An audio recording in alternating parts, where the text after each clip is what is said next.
আসসালামু আলাইকুম।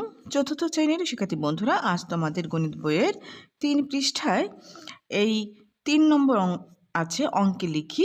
এখানে আমি ১, ২, ৩ আগের ক্লাসে করে দিয়েছিলাম। এখন আমি ৪ এবং ৫ করে দেব। ৪ এবং ৫ অঙ্কটি আমি লিখেছি, দেখো। ৪টি ১ লক্ষ, ১২টি ১,০০০ দ্বারা গঠিত সংখ্যা। তাহলে সমাধান আমরা যেভাবে করব, দেখো ৪টি ১ লক্ষ মানে কি? ৪ লক্ষ।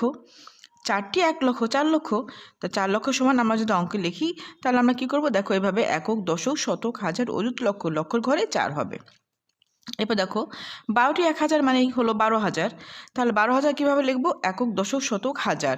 তো হাজারের ঘরে ১২ হবে আর বাকিগুলো শূন্য।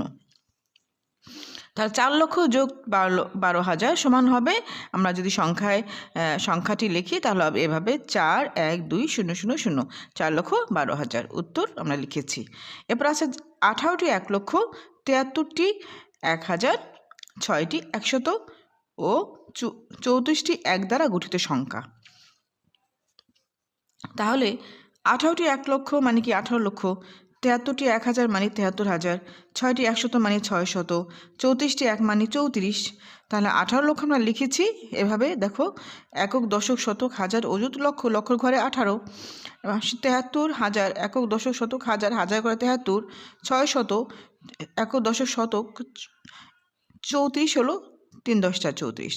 এরপর আমরা এগুলো যদি যোগ করি তাহলে যোগ করলে আমরা এভাবে পাই ১, ৮, ৭, ৩, ৬, ৩, ৪, অর্থাৎ ১৮,৭৩,৬৩৪। আমরা সংখ্যাটি লিখেছি। আশা করি বুঝতে পেরেছো। ধন্যবাদ।